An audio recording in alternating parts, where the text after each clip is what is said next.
প্রিয় দেশবাসী, আসসালামু আলাইকুম। প্রিয় ছোট ভাই আলামিন হোসেন আগমনের লাশ দাফন করে বৈষম্য বিরোধী ছাত্র আন্দোলনে শাহাদাত বরণকারী প্রিয় ছোট ভাই আলামিন হোসেন আগমনের লাশ দাফন করে চলে এলাম ঢাকায়।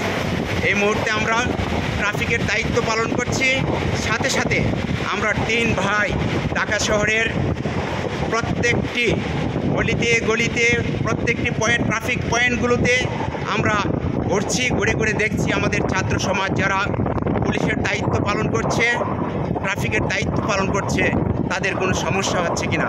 তারা অত্যন্ত সুষ্ঠুভাবে সুশৃঙ্খলভাবে দক্ষতার সাথে আমাদের ছাত্র সমাজ দায়িত্ব পালন করছে।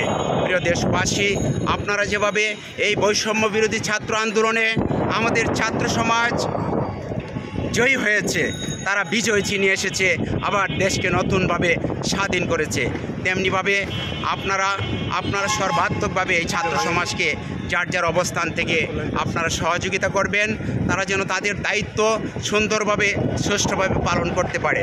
অন্তর্বর্তীকালীন যে নতুন সরকার গঠন হয়েছে, আমাদের এই সরকারের কাছে আমাদের বিনীত অনুরোধ থাকবে, একটি সুন্দর এবং সুশৃঙ্খলপূর্ণ একটা শান্তিপূর্ণ বাংলাদেশ আপনাদের কাছে আমাদের দাবি উপহার দিবেন এবং শহীদ আবু সাইদ, শহীদ মুগ্ধ, আলামিন সহ যারা এই বৈষম্য বিরোধী ছাত্র আন্দোলনে শহীদ হয়েছে, নিহত হয়েছে, তাদের হত্যাকারীদের বিচার করবেন।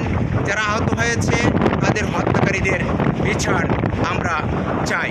দ্রব্যমূল্যের অনেক ঊর্ধ্বগতি, এমত অবস্থায় এই সরকারের কাছে আমাদের বিনীত আবেদন যেন দ্রব্যমূল্য অতি দ্রুত নিয়ন্ত্রণ করা হয় এবং ঘুষের যে বাণিজ্য চলে, চাকরিতে যে ঘুষের বাণিজ্য চলে, এই ঘুষের বাণিজ্য যেন বন্ধ করা হয়, সরকারি স্থায়ীভাবে যেন বন্ধ করা হয়, সরকারি অফিসগুলোতে যেন সরকারি চাকরিজীবীরা সেবক হিসেবে দেশের জনগণকে সেবা দেন। এটা আমাদের বিনীত অনুরোধ। প্রিয় ছাত্র সমাজ, তোমরা যেভাবে এই বৈষম্য বিরোধী ছাত্র আন্দোলনের মাধ্যমে তোমরা একটা স্বৈরাচার শাসককে হটিয়ে দেশকে নতুনভাবে স্বাধীন করেছ, এই জন্য তোমাদেরকে আমরা দেশবাসী আমরা আমাদের পক্ষ থেকে জানাই আন্তরিক শ্রদ্ধা, অভিনন্দন এবং শুভেচ্ছা। তোমরা তোমাদের দায়িত্ব সুন্দরভাবে সুষ্ঠুভাবে তোমরা পালন করে যাও।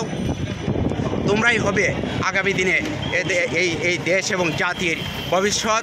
তোমরা এই দেশকে আগামীতে নেতৃত্ব দিবে। আমরা যেই পুলিশেরা এদেশের মায়েদের বুক খালি করেছে, এই নিজের দেশের সন্তান, নিজের ভাই, নিজের আত্মীয় স্বজন, নিজের আপনজন, নিজের রক্তের বন্ধনের মানুষকে গুলি ছুটতে যেই পুলিশ কোনো পরোয়া করে না, সেই পুলিশ আমরা এদেশে আর দেখতে চাই না। সবাই ভালো থাকুন, সুস্থ থাকুন, আমাদের জন্য দোয়া করবেন এবং শুধু ছাত্ররা নয়, সর্বশ্রেণীর মানুষকেই এই দেশকে আবার নতুন করে সাজাতে এগিয়ে আসতে হবে। সবাইকে বিবেকবান মানুষ হতে হবে।